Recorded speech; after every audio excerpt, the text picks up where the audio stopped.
Bismillahirrahmanirrahim. Alhamdulillahirabbil alamin. Wassalatu wassalamu ala sayyidil mursalin sayyidina wa maulana Muhammad wa ala alihi wa sahbihi ajma'in. Qala al-muallif rahimahullahu ta'ala wa nafa'ana bi ulumihi wa asrarihi fid dharain amin. Bismillahirrahmanirrahim. Wal fardu ma qayyatahu bi thiqati aw jam'in aw qasrin ala riwayati. Wal fardu utawi hadis farad iku hadis qayyatahu kang ngoyiti sira ing ma bithiqatin kelawan rawi kang thiqah sing dipercaya au jam'in atawa golongan au qasrin atawa qasr yakni ngringkes ala riwayatin ing atase riwayat.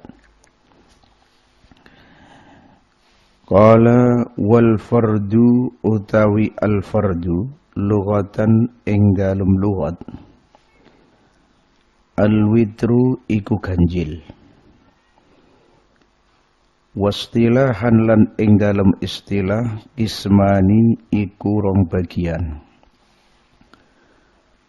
Al-awwalu utawi bagian kang kawitan al-fardul mutlaqu iku aran al-fardul mutlaq. Wa huwa utawi al-fardul mutlaq hadithun iku hadis infarada kang ngiceni bihi kelawan hadis au bisanadihi atau kelawan sanate iku hadis sapa rawin sapa wong kang riwayataken. Jadi kesimpulannya al-fardu niku ada dua, al-fardul mutlak dan al-fardul muqayyad. Kemudian yang diisyarai oleh nazim dalam bait wal fardu ma qayyatahu bi thiqati itu fardun yang muqayyad. Jadi nazim enggak nyebutaken fardun yang mutlak. Karena niku asyare memberi muqaddimah utawi tamhid sebelum masuk fi tahlil al-bait. Dawanya al-fardu ada dua bagian, satu fardun mutlak. Fardun mutlak itu hadis yang diriwayatkan oleh rawi satu tok. Jadi enggak ada yang riwayatkan. Baik dari rawi-rawi yang thiqah atau yang bukan thiqah, baik dari golongan yang tertentu atau tidak, memang secara mutlak yang meriwayatkan satu tok. Atau yang yatafarrad bi riwayatih au bisanadih au matnih niki rawin wahid. Jadi maksudnya tafarrud ini bisa kembali tafarrud fil matni atau tafarrud bisanad. Begitu. Tapi jelasnya orang yang mutafarrid ini rawi satu tok. Yang riwayatkan atau yang nyebutkan itu sanad cuman rawi satu. Dan rawin di sini yang satu terus yang akhirnya akibatnya hadisnya dikatakan fardun mutlak. Itu pokoknya yang selain sahabat. Kalau sahabat yang satu, tapi setelah sahabat niki banyak misalnya, itu nggak bisa dikatakan fardun mutlak. Misalnya ada hadis yang riwayatkan Sayyidina Abi Hurairah faqat. Setelahnya, tapi murid-muridnya Abi Hurairah banyak lebih dari satu. Begitu juga orang-orang yang setelah tabi'in misalnya. Pokoknya yang satu itu sahabatnya saja. Ini nggak bisa dikatakan fardun. Jadi yang bisa dikatakan fardun itu ketika tafarrud terjadi setelah sahabat. Misalnya tabi'i yang mutafarrid atau man ba'da tabi'i begitu. Orang yang setelah tabi'i atau tabi'inya yang mutafarrid. Lah kemudian hadis ini bisa dikatakan fardun mutlak ketika rawi setelah sahabat yatafarrad bidzalikal hadis itu walaupun setelahnya turuknya itu banyak. Saya kasih contoh ya. Hadis innamal a'malu binniyat misalnya. Innamal a'malu binniyat. Ini kalau kita lihat sahabat yang meriwayatkan cuma Sayyidina Umar Ibnul Khattab. Setelah Sayyidina Umar Ibnul Khattab juga satu. Setelahnya satu.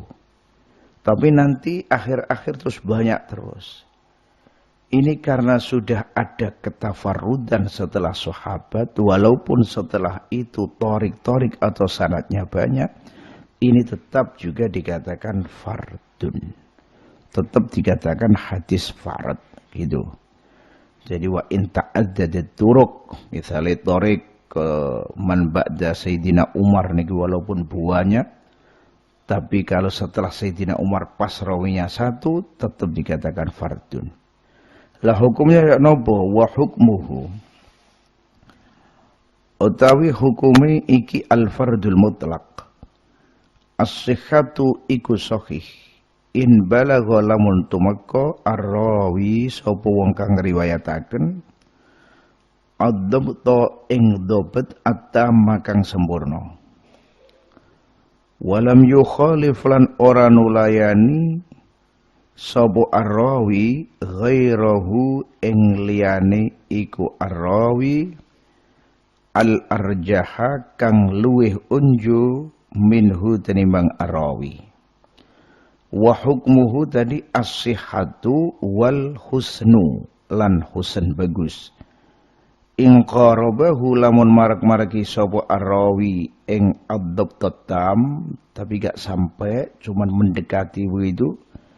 Walam yukhalif lan ora nulayani sapa rawi ghairahu ing liyane ar-rawi al-arjaha kang luwe unju minhu tenimbang ar-rawi aidon klan maneh as-sihhatu wal husnu wasyudzudzu ngatofne tenggene as-sihhah lan syadz in khalafa lan nulayani sapa ar-rawi ghairahu ing liyane ar-rawi al-arjaha kang luwi unju ma'a kaunihi serta anane ar-rawi iku sikotan sikoh rawi sing dipercaya wan nukru lan hukume nuker yakni kaunuhu mungkar in khalafa lamun nulayani sapa rawi ghairahu ing liyane ar-rawi ar-rajiha kang unju ma'a kaunihi serta anane ar-rawi iku dhaifan dhaif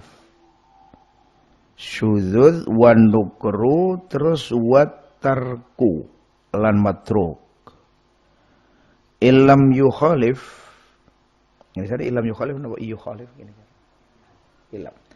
illam yukhalif lamun ora nulayani ar-rawi ma'attihamihi sertane dicurigaine ar-rawi bil kadhibi kelawan goroh wa nahwihi lan sepadane kadhib fakhfad mongko becik apalo sira tadfar mongko merkoleh sapa sira.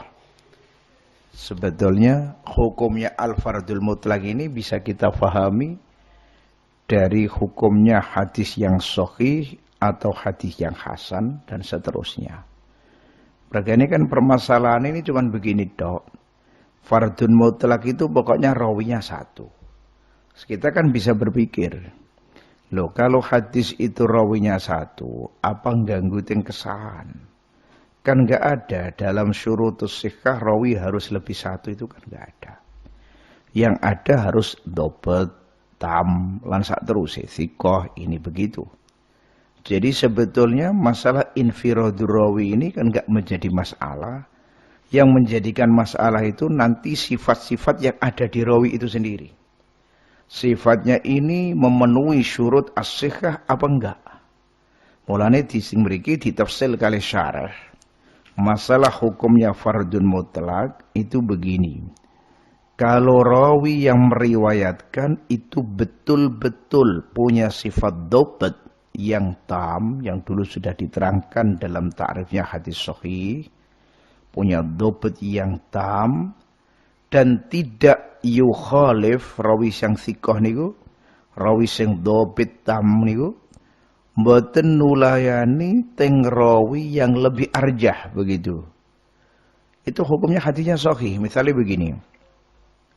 Zaid ini misalnya rawi. Terus ngeriwayatkan setunggalipun hadis. Innamal a'malu binniyat misalnya. Nah, ini apa hukumnya? Wong rawinya cuma Zaid tok. Ya kita lihat. Zaid ini betul-betul punya dhabt apa enggak? Apa orangnya lupaan? Punya dhabt sadrin? Apa dhabt kitabah? Apa ya apa? Kalau memang na'am, ya. Orangnya luar biasa, dhabt dan dhabtuhu tamun. Setelah itu selidiki, apa riwayatnya Zaid ini mukhalif dengan riwayatnya orang yang lebih arjah. Misalnya begini, Zaid betul punya dhabt, ya thiqah ya ini. Tapi Bakar ini ya juga begitu, punya dhabt, punya ini. Dan kalau kita bandingkan Bakar dengan Zaid, lebih arjahan Bakar. Lah kok setelah kita teliti riwayatnya Zaid ini mukhalif tingginya riwayat Bakar. Oh, ini berarti nggak bisa dikatakan sahih. Ini perincian nanti. Namanya mukhalif liman huwa arjahu minhu. Yaitu syad nanti. Nah, mulanya bisa dikatakan sahih itu apabila rawi punya dhabt yang tam tapi nggak mukhalif dengan riwayatnya orang yang arjahu minhu. Ini satu. Hukumnya kadang-kadang hasan. Jadi hadis yang fardu itu kadang sahih, kadang juga dihukumi hasan. Dihukumi hasan ini ketika si rawi punya dhabt, tapi dhabtnya enggak bisa seperti dhabtnya rawi yang meriwayatkan hadis yang sahih. Jadi lebih adna begitu. Kan tingkatannya dhabt sendiri ini enggak sama. Lah ini berarti dhabtnya kurang begitu sempurna. Cuman mendekati kesempurnaan. Ini satu. Nomor dua, dan juga tidak mukhalif. Ini berarti hadisnya mungkar. Itu jenis fardun mutlak, tapi dihukumi mungkar. Loh, wonten meneh sing matruk. Yaitu ketika enggak ada mukhalafah, cuman rawi yang mutafarrid ini muttaham bil kadzib. Rawi yang dicurigai dengan kadzib begini. Ini namanya matruk. Jadi bisa kita simpulkan. Masalah hukum hadis fardun mutlak itu dilihat dari sifat-sifatnya rawi itu sendiri. Ya apa sifatnya punya dhabt apa enggak dan seterusnya. Dan nanti masalah hukum kita sesuaikan dengan sifat yang ada di dalam rawi yang mutafarrid itu. Jadi mulane hukumnya kadang begini, belum tentu keranten kahanani infirad, dia menyendiri meriwayatkan, itu sebetulnya enggak mengaruhi dalam masalah niki kesan atau apa.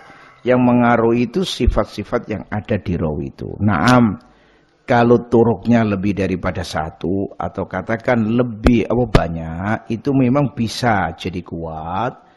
Tapi coro koyok pribadi aslinya satu begitu.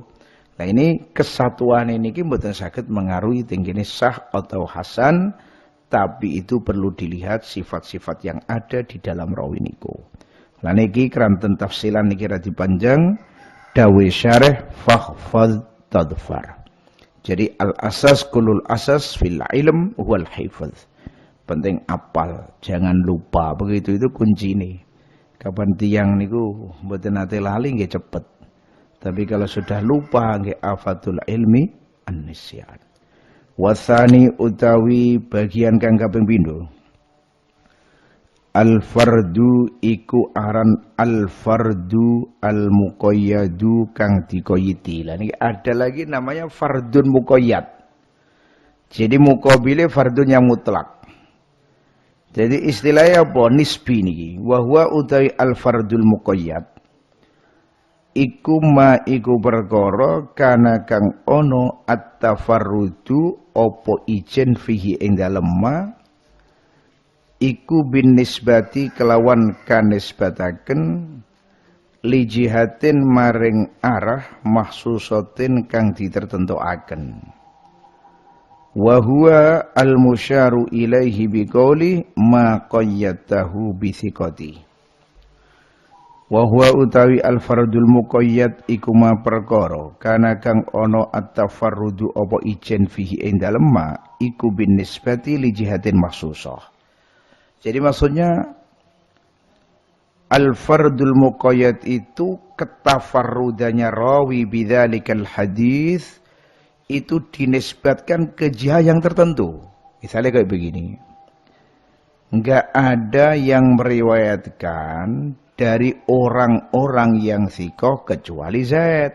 Nah, niku berarti tafarrud Zaid iki tafarrud dilihat dari orang-orang yang sikoh. Jadi tidak ada yang meriwayatkan hadis ini dari kalangan orang yang sikoh kecuali Zaid.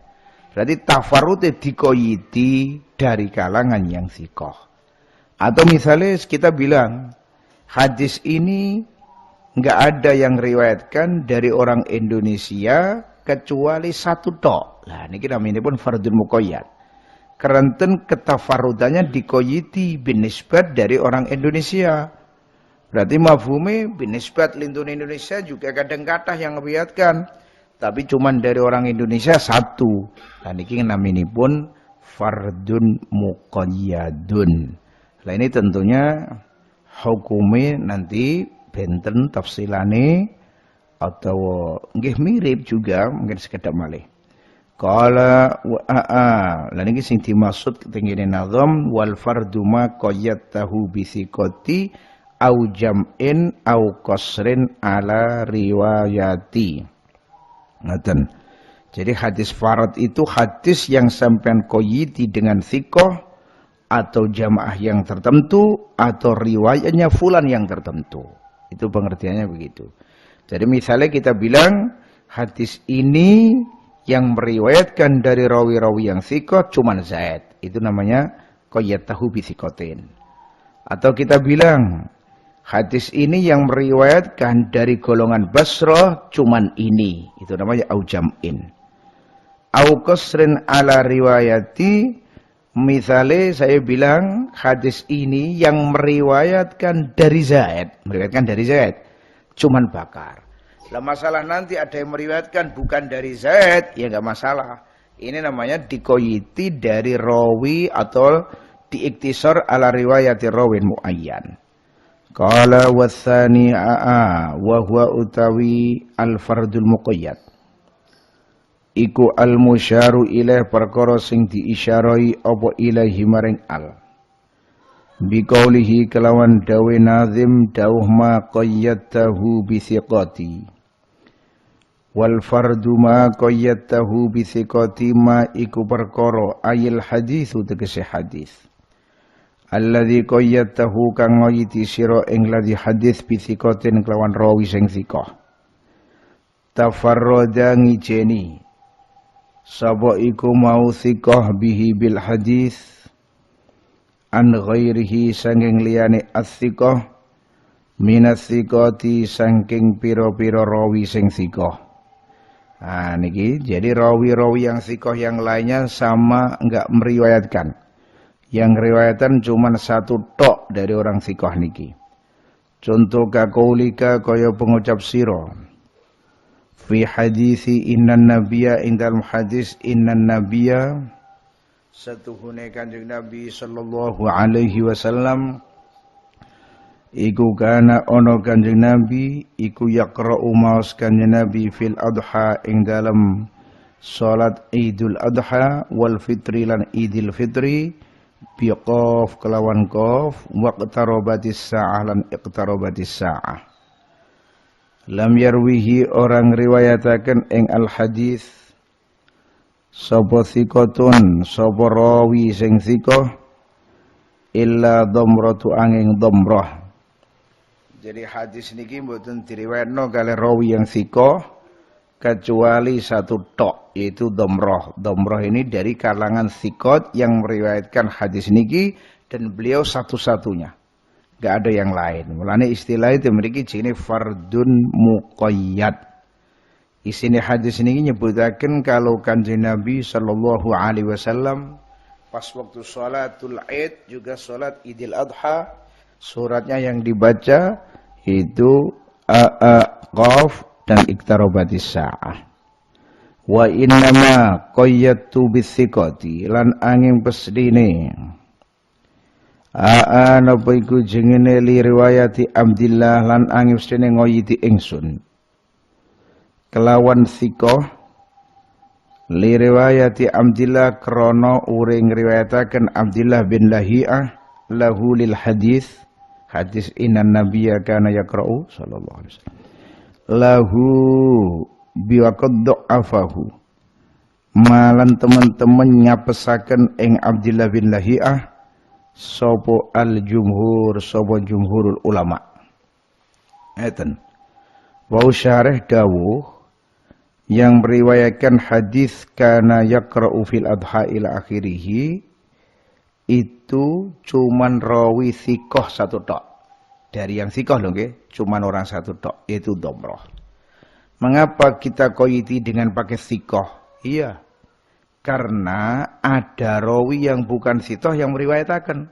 Itu Abdullah bin Lahi'ah. Abdullah bin Lahi'ah ini rawi dhaif begitu, tapi juga meriwayatkan. Kalau yang dari kalangan sikoh enggak ada kecuali dhamrah.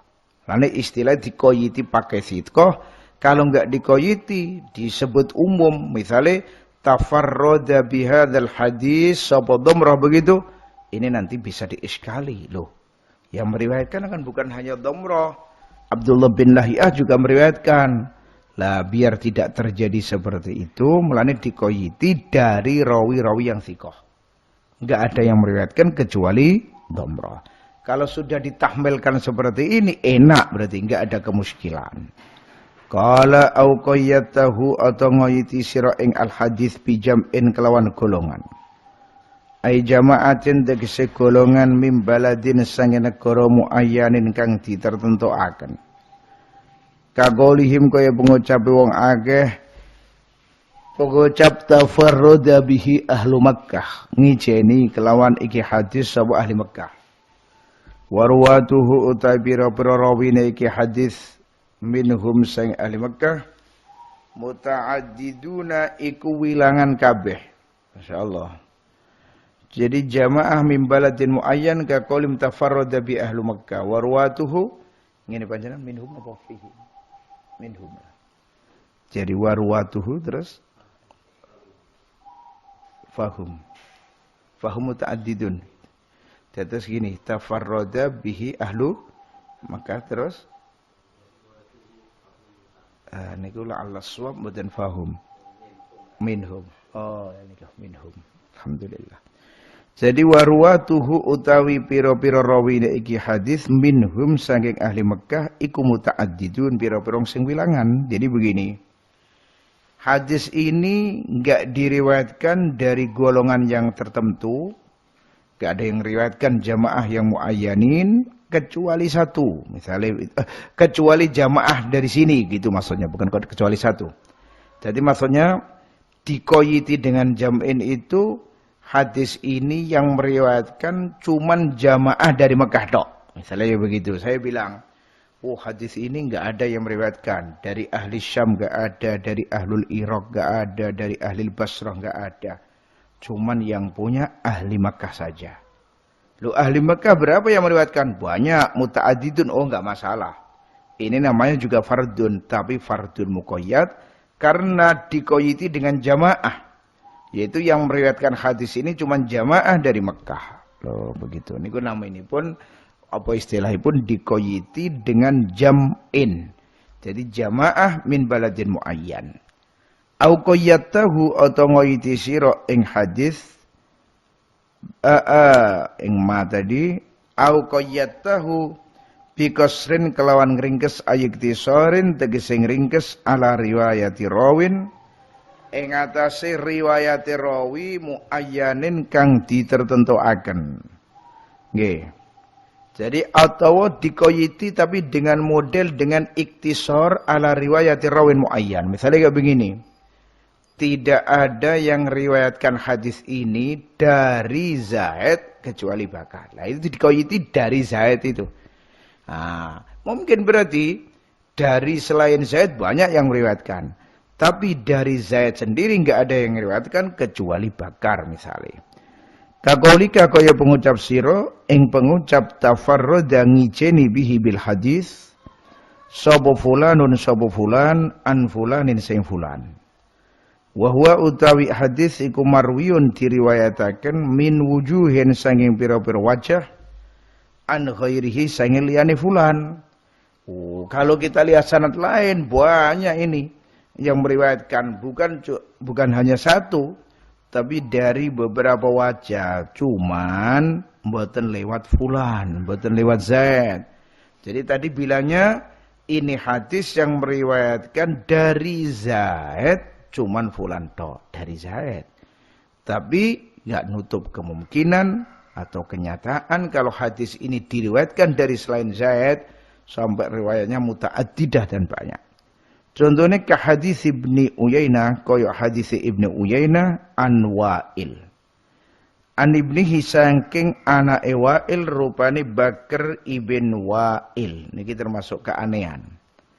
Wa'il itu ngeriwayatkan dari putranya, bapak, tapi ngeriwayatkan hadis dari ibnunya.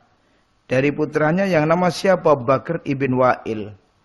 An Zuhri an Anasin radhiyallahu taala anhu anna nabiyya sallallahu alaihi wasallam iku aulama gawe waliman kanjeng Nabi ala Sofiyata ing atase Sayyidah Sofiyah bisawiqin kelawan sawik jere wong Jawa sagu wa tamrin lan kurma. Lam yarwihi orang riwayatno ing hadis an Bakrin saking Bakar sapa ghairu Wa'il saliyane Wa'il. Yang meriwayatkan hadis niki mboten wonten kalau dari Bakar kecuali Wa'il sendiri, abahnya sendiri.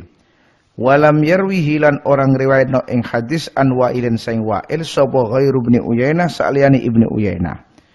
Wa huwa al hadis iku hadisun sahih. Jadi begini nggih. Wa'il ngeriwayatkan dari Bakar, Bakari putranya sendiri. Nah ini kalau setelah diteliti ternyata enggak ada yang riwayatkan dari Bakar kecuali Wa'il nih. Berarti namanya Wa'il yatafarrad bi riwayati hadzal hadis an syekhin muayyan yakni Bakar nih. Nah, indilalah putra Dewi.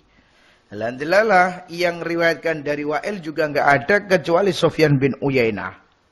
Jadi ini namanya fardun muqayyad karena ketafarutannya dikoyiti enggak ada dari si fulan ini begitu. Jadi nggak mungkin kalau yang dari selain fulan toriknya banyak, begitu. Lihat memiliki hadis yakni anna Nabiya sallallahu alaihi wasallam aulama ala Sofia bisawikin wa tamrin. Niki berarti menunjukkan kesunatane buat walimaan krono akad nikah walaupun akad nikah ini mboten akad nikah yang pertama. Maksud kula begini, kalau ada orang sudah punya istri, kok kawin lagi, itu tetap disunatkan walimaan. Karena Kanjeng Nabi, tazawwud ala Sofiyah, ini bukan pertamanya Kanjeng Nabi garwa, bukan. Pertama kali yang digarwa Kanjeng Nabi, Sayyidah Khadijah Al-Kubra. Terus damu lagi kawin Sayyidah Sofiyah, lu kok pakai buat walimaan. Waktu Kanjeng Nabi nggarwa Sayyidah Zainab juga begitu. Tiap nggarwa baru Kanjeng Nabi bikin walimah. Lah walimah nih Kanjeng Nabi niki mukhtalif. Beda-beda, enggak sama. Nggih, nah niki jubi. Aulama ala Sofiyata bisawiqin wa tamrin. Sederhana sekali. Walimahnya pakai sawik dan kurma. Mulane jari ahli fiqh katanya ulama-ulama fikih waliman itu kan ibarat dari to'am yuttakhadhu li ajli sururin hadis. makanan yang dibuat keranten wonten kebungan sing baru. Itu namanya walimah.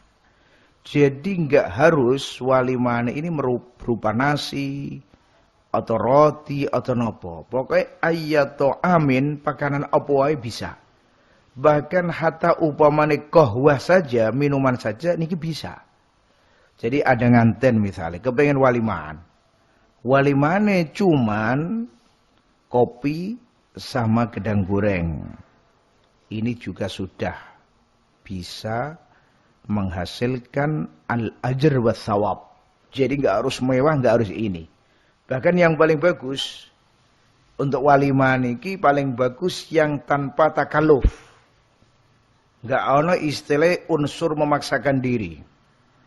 Kalau nggak punya terus takalluf dan sampai hutang dan nggak punya sesuatu yang dicagerkan untuk membayari utang, ini nama jelas nggak boleh.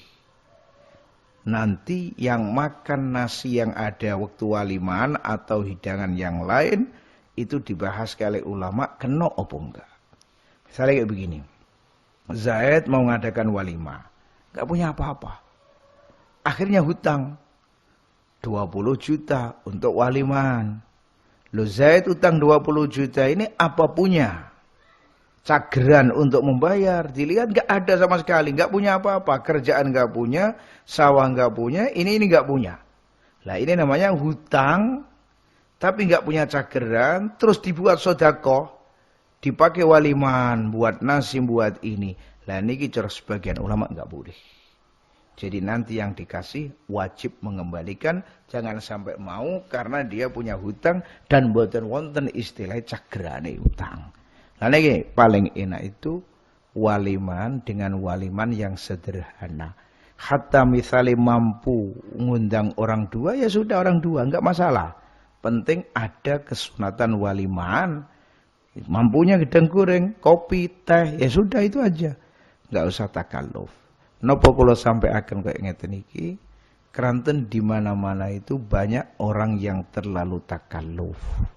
Jadi yukallifu nafsahu fil haqiqah la yutik, dia enggak mampu. Tapi akhirnya talab al-qard dari orang atau dari bank atau niki lagi muskilah. Orang delok nak Kanjeng Nabi waliman ala Sofiyah bisawi dan watamrin, pakai tamar, pakai sawi, mboten pakai nopo-nopo. Sayyidah Sofiyah niki binti Huyai bin Akhtab. Berarti dari Israel, Bani Israel, keturunan Bani Israel. Kalau diurut nasab ngantos Nabi Harun dulure Nabi Musa alaihissalam. Niki sakderenge Sofiyah binti Huyai digarwa kalih Kanjeng Nabi pernah mimpi. Mimpi semerap rembulan niki jatuh di pangkuannya Sofiyah. Setelah Sofiyah bilang sama abahnya begitu langsung ditampak dipukul begitu. Nah mereka ini bapaknya paham, oh iki takwilane berarti Sofiyah ape digarwa kalih Kanjeng Nabi sallallahu alaihi wasallam. Nanti ketika ngaturno impene niki langsung dikampleng atau dipukul sama ayahnya. Walhasil intine ar-ru'ya hatta walau kanat ru'yal kafir. Ini pasti ada takwilannya. Waktu itu Sofiyah belum Islam. Masih kafirah. Tapi ro'a ru'ya. Lho kok tiba ditakwili wonten takwilane yaitu isine niki berarti digarwa kalih Kanjeng Nabi sallallahu alaihi wasallam. Mulane kathah cerita zaman jahiliyah ada orang mimpi begini-begini terus ditakwili. Lah itu berarti nuduhno hatta yang mimpi bukan muslim ada takwilannya. Sampean mungkin eling waktu ngaji Quran pas dugi surat Yusuf. Ketika Nabi Yusuf dipenjara bareng sama orang kalih. Akhirnya pun tiang kalih niki tangklet saya mimpi begini takwilannya ya apa? Dijawab kalih Nabi Musa tepak kabeh Masya Allah. Lah itu padahal kan buatan muslim. Begitu juga rojone waktu mimpi ditakwili kalih Nabi Yusuf alaihissalam. Jadi kenyataan begitu. Lane annan nabiyya aulama sallallahu alaihi wasallam aulama ala Sofiyah bisawiqin wa tamrin. Yang paling penting atau lebih daripada niki itu begini. Sering di masyarakat Kalau ayahnya diundang walimahan, biasanya nyuruh putranya. Suruh makili, yes nak berangkat, abah nggak bisa. Itu sering di mana-mana. Di Jawa Timur, di Jawa Tengah, nggak tahu kalau di arah sini. Sering pokoknya kejadian. Itu sebetulnya menurut fikih boleh apa enggak? Pertanyaan ini pernah disodorkan dumateng Syekh Ismail Zain rahimahullahu taala. Beliau dawuh yang begini, datangi walimahan itu ibadah badaniyah. Keranten walimahan itu ijabahe kita datangi kalau diundang untuk walimahan, ini imma wajib wa imma sunnah. Lah itu berarti kan ibadah semua. Yang wajib atau sunnah ini ibadah. Lah ibadah badaniyah itu nggak bisa diwakilkan. Sampeyan mau sholat, males. Zaid, aku wakili sholat wis. Nggak bisa. Karena sholat ini ibadah badaniyah. Beda kalau misalnya panjenengan badhe tumbas nopo, terus kang tukokno iki, duwe iki, lha mboten masalah karena bukan ibadah. Lah ini ibadah badaniyah berarti nggak bisa ditaukilkan. Loh kalau begitu berarti apa yang sering terjadi di masyarakat?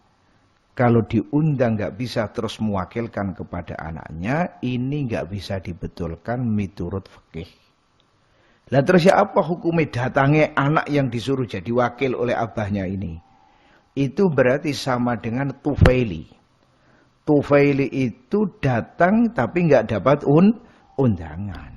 Lah orang datangi walimahan yang nggak dapat undangan ini hukumnya nggak boleh. Kecuali matur nok sahibul bait, bilang sama sahibul bait, terang-terangan saya ini nggak dapat undangan. Kalau sampean izini saya masuk ya masuk, kalau enggak saya pulang. Nah, seperti misalnya panjenengan diundang nok surat. Nah, enggak saya tak terus ini kerian sekedap nggih. Niki tadi itu berarti nggak boleh tufaili kecuali sahibul bait dijalui izin dan ngasih izin.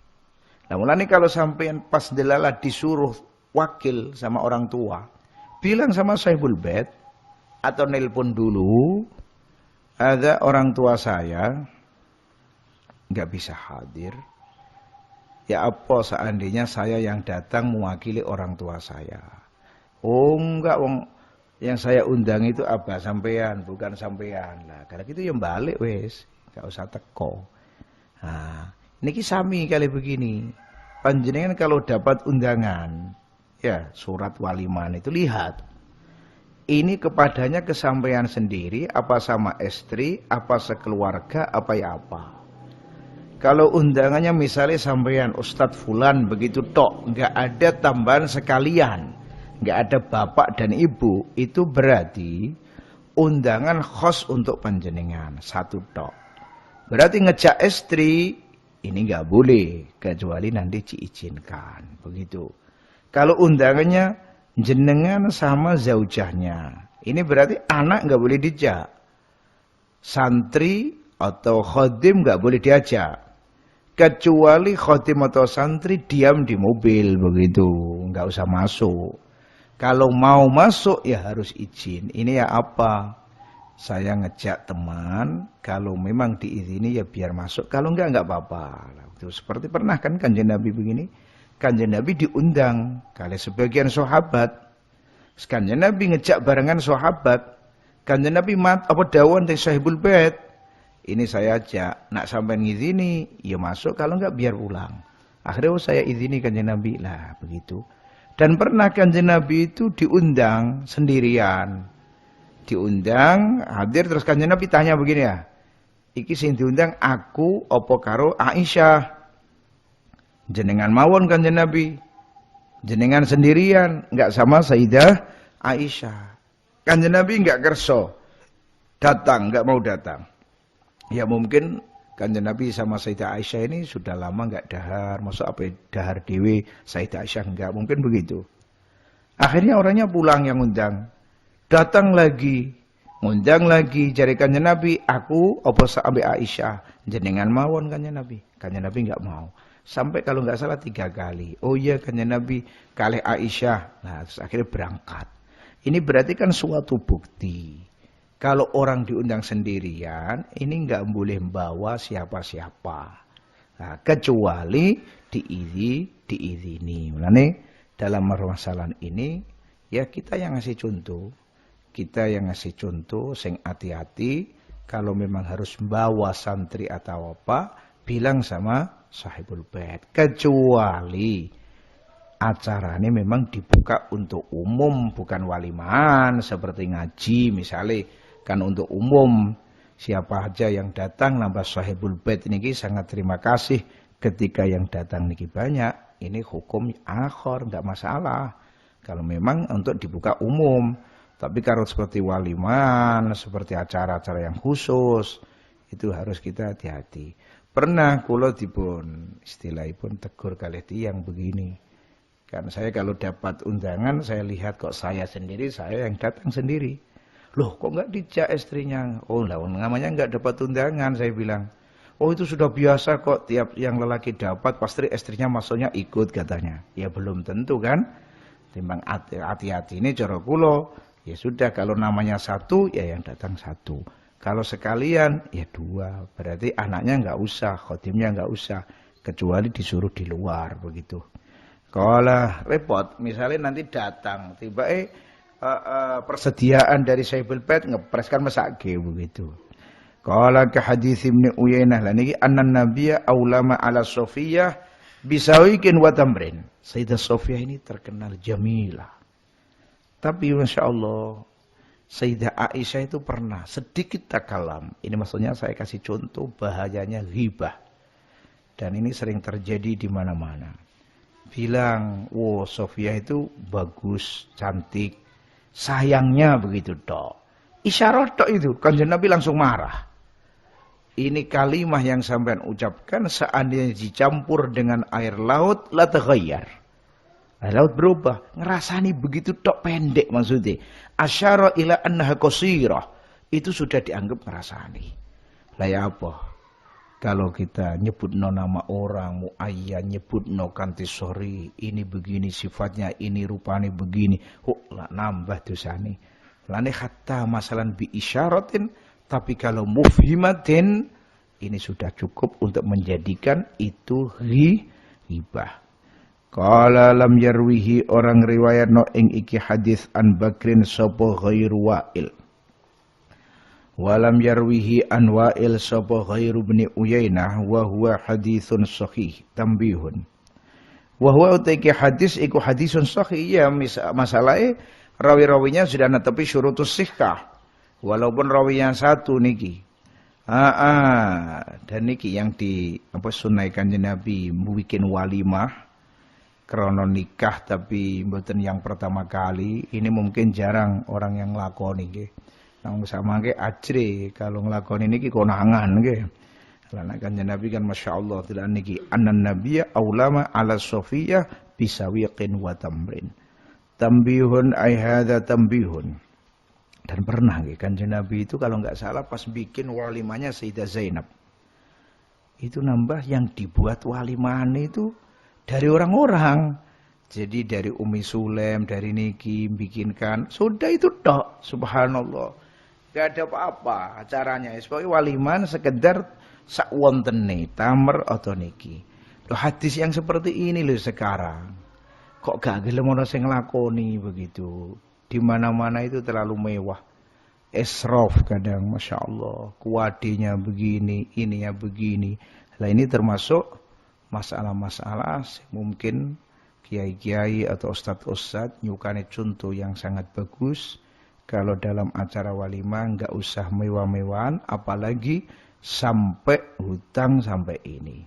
Hidup yang sederhana, penting hati tumakninah, enggak ada apa-apa, ini lebih ahsan daripada kelihatan begini tapi setelah itu pusing mikir bayar hutang.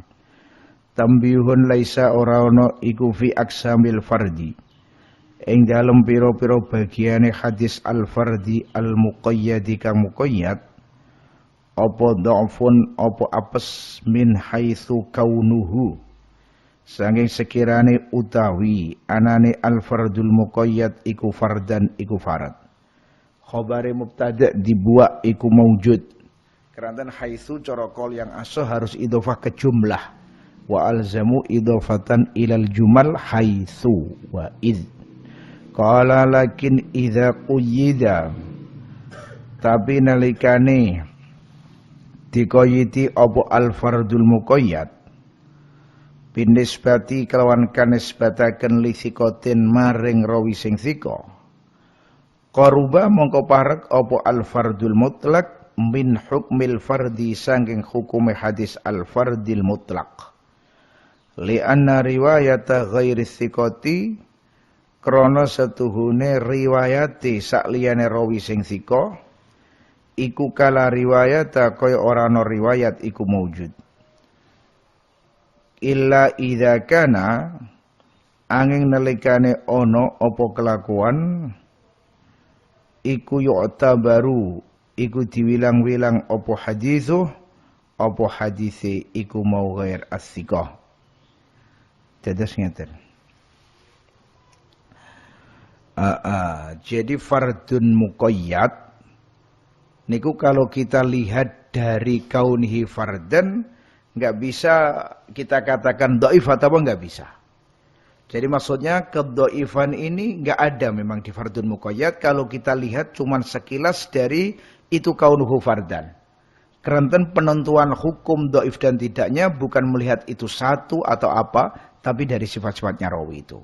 Cuman begini, kalau fardun yang muqayyad yang dikoyiti pakai thiqah itu hukumnya hampir seperti fardun mutlak. Maksudnya begini, kalau ada kata-kata dari rawi-rawi yang thiqah, nggak ada yang meriwayatkan kecuali Zaid. Ini kan dikoyiti, kecuali Zaid. Loh ketika begini itu berarti maknanya kan ada. Rawi-rawi yang lain ada, cuman nggak thiqah. Yang thiqah cuma satu. Kalau seperti ini berarti dihukumi seperti fardun mutlak dia sendiri. Makanya apa? Sebabnya walaupun di situ ada riwayat yang lain bukan dari orang satu yang thiqah ini, tapi kan semua itu bukan thiqah. Jadi riwayat-riwayatnya orang lain yang bukan thiqah ikut dianggap seperti enggak ada riwayat. Kalau dianggap seperti enggak ada riwayat, kok di sini ada rawi thiqah yang meriwayatkan cuma satu tok, berarti jengene padha meh karuan fardun mutlak. Jadi betul ada rawi-rawi yang bukan thiqah yang meriwayatkan, tapi kalau enggak thiqah kan seperti enggak ada riwayat. Kalau seperti enggak ada riwayat berarti maknanya seperti fardun mutlak satu tok niku maksudipun. Qala al haditsul muallal wa ma bi'illatin humudin aw khafa muallalun indahumu qad urifa. Wa ma utawi hadis bi'illatin kang tetep kelawan illat humudin kang anduweni samar au khofa lan tegese ya samar. Muallalun iku aran hadis muallal indahum mungguwe para ulama ahli hadis. Qad urifa teman-teman dikinawarai apa iku muallal. Jadi ngeten nggih. Hadis yang muallal itu hadis yang zahirnya sahih. Zahirnya enggak ada sesuatu yang menjadikan hadis itu dielati atau menjadikan hadis itu enggak sahih. Zahirnya ngoten. Tapi setelah diteliti oleh para ulama, ternyata ada elat. Ada elat yang khafiyah, yang betul-betul samar. Yang sebab adanya elat itu, hadis ini akhirnya melorot enggak jadi sahih. Itu namanya mu'allal. Karena niku mengetahui illatul hadis sehingga hadis jadi mu'allal, ini yang paling sulit. Paling sulit inda ahli hadis. Nanti insyaallah kalau wajah saya. Qauluhu wa ma aywal hadithu tegese utai hadis. Alladzi talabbasa ingkang menganggo apa ladzi hadis bi illatin kalawan illat dzati humudin kang anduweni samar. Wa khafa'in lan samar fi sanadihi ing dalam sanati al hadis au fi matnihi atau ing dalam matani al hadis Jadi wama bi illatin humudin baik tenggene sanad atau matan ma'a anna dhahira serta setuhune perkara sing zahir assalamatu iku selamat minha saking illat fa'au mongko utai lafal au tenggene nadzuman au khofa itu fi qaulihi hale tetep ing dalam dawe nazim daw au khofa khobare fa'au iku bimaknal wawi tetep kelawan nganggu maknane wawu li annahu krana stune lafal khofa iku tafsirun nafsiri lil humudi maring al humud la khobare wama bi illatin fadzalikal haditsu mongko iku utawi mengkono-mengkono hadis iku mu'allalun aran mu'allal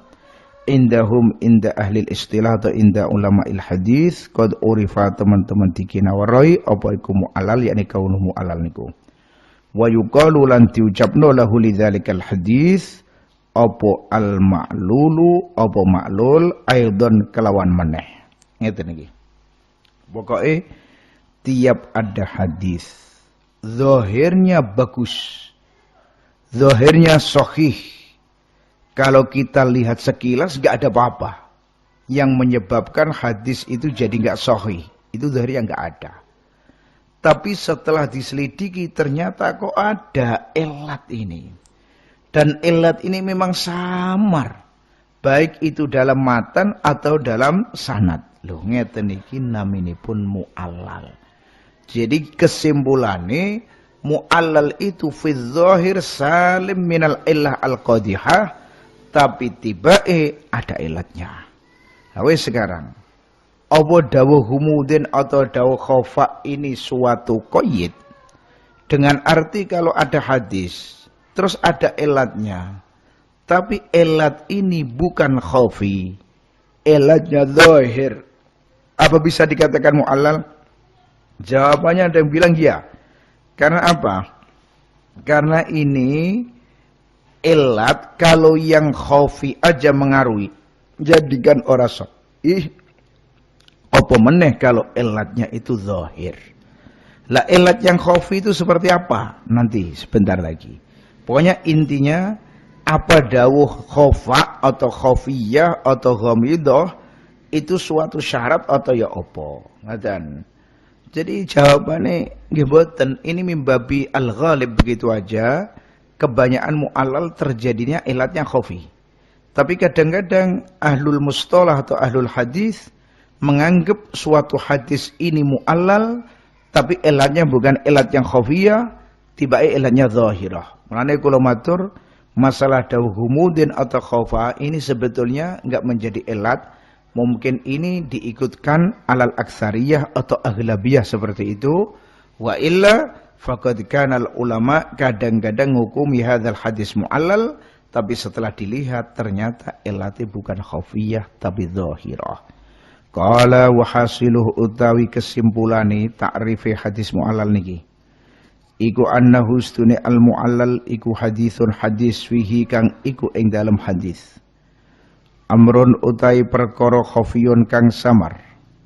Qadihun kang nyacat yadharu kang pertelo apa amrun linuqadi maring pira-pira wong sing neliti kabeh ba'dal bahthi ing dalam sausin niti-niti an turukil hadisi saking pira-pira dalane hadis wa hadzal amru utawi ikilah perkara al khafiyu kang samar iku yusama diarani apa hadzal amrul khafi diarani illatan ing illat kal irsali kaya dene mursalaken al khafi kang samar wal irsali lan mursalaken adz-dzahiri kang pertelo adz-dzahiri kang pertelo lil hadisi ngirsalaken maring hadis al mausuli kang mausul fa innahu mongko satuhune iki mau irsal khafi iku la yu'rafu ora dikinawarai apa irsal khafi inda sama'il hadisi ing dalam nalikane krungu al hadis al mausuli kang mausul illa bil bahthi angin kelawan niti-niti. Jadi ngeten. Jadi hadis mu'allal itu kan elate khofiyah. Yang tahu ini benar-benar ahli naqdi. Itu saja setelah meneliti beberapa torik atau beberapa sanad. Baru ketahuan. Malah dikatakan khofi. Nah contohnya seperti apa khofi itu? Ini. Al-irsal al-khofi. Syuf. Al-irsal al-khofi. Ada istilah irsal dhohir, ada irsal khofi. Kalau ada hadis, ya, sampeyan napa-napa ini pun dianggap mausul, gitu ya. Kalau ada hadis, dhohirnya mausul. Terus tiba sampeyan teliti, loh tiba orang mutasil. Ini tiba wonten pengirsalan. Ini berarti namanya hadisnya nanti mu'allal. Loh irsal khofi itu gambarannya mekaten. Ada rawi meriwayatkan hadis dari orang yang sezaman, ya, atau dari orang yang memang rawi itu ketemu kali tiang niku. Tapi rawi meriwayatkan hadis dari orang itu, tiba hadis ini kindik ne ora krungu langsung dari orang itu. Pakai lafal yang masih ihtimal sama atau dan lainnya sama. Misalnya kayak begini. Zaid sama Bakar pernah ketemu dan sezaman. Tapi kan belum tentu orang ketemu itu meriwayatkan hadis. Belum tentu kalau jenengan ketemu kali setunggalipun masyaya terus sampean dikai hadis. Atau kadang dikai satu, dikai dua. Jadi belum tentu semua riwayatnya sampean terima, kan begitu. Dan Zaid sama Bakar ini fi asrin wahid dan pernah ketemu. Subhanallah. Loh kok tiba terus Zaid ini meriwayatkan hadis, bilangnya an Bakrin, pakai segot yang ihtimal dengar, ihtimal nggak langsung dengar. Bilangnya an Bakrin begitu. Kalau kita lihat Zaid sama Bakar fi asrin wahid dan sering ketemu. Tapi setelah diteliti ternyata hadis yang diriwayatkan Zaid yang bilangnya dari Bakar ini nggak pernah yang namanya Zaid dengar hadis ini langsung dari Bakar. Tapi ada wasitoh tiba. Zaid dengar dari Umar, Umar baru dengar dari Bakar. Lah ini namanya irsal khofi. Karena apa? Karena Zaid dan Bakar fi waktin wahid, asrin wahid, tapi yang diriwayatkan Zaid bukan hadis yang dia dengar langsung dari Bakar. Kalau irsal dhohir sudah maklum, dengan arti dia itu meriwayatkan hadis dari orang yang sudah ma'ruf indan nas. Kalau si rawi dan orang itu nggak pernah kumpul, mboten pernah urip fi asrin wahid, itu namanya irsal dhohir. Misalnya kayak begini, Zaid sama Bakar hidupnya nggak fi waktin wahid. Zaid meninggal, Bakar lagi lahir. Nah kok tiba Bakar ini ngeriwayatkan dari an Zaidin bilang begitu. Tapi bukan ngomong hadatsana Zaid, kalau begitu goroh nanti. Bilangnya an Zaidin. Loh setelah diteliti subhanallah, tiba enggak pernah ketemu, bukan fi asrin wahid, ini namanya irsal dhohir begitu. Karena orang semua tahu kalau Zaid sama Bakar enggak pernah ketemu. Lain kalau contoh yang pertama tadi, Zaid sama Bakar sudah ma'ruf ketemunya, tapi pas tepak hadis niki memang Zaid enggak dengar dari Bakar. Tapi uling riwayat Zaid bukan pakai hadatsana atau akhbarona, tapi pakai sigat yang ihtimal as-sama, ihtimal enggak sama. Betul nggih nek cara ahli hadis, sampean bilang an Zaidin dengan kata-kata hadatsani Zaidun atau sami'tu min Zaid. Kalau hadatsani Zaidun atau sami'tu min Zaid, hadza artinya berarti sampean langsung dengar dari Zaid. Begitu. Tapi kalau sampean buatan bilang hadatsani Zaidun, bilangnya an Zaidin, ini ihtimal sampean dapat langsung dari Zaid, ihtimal mboten. Qala wa tudrakul illatu wallahu taala alam bisawab.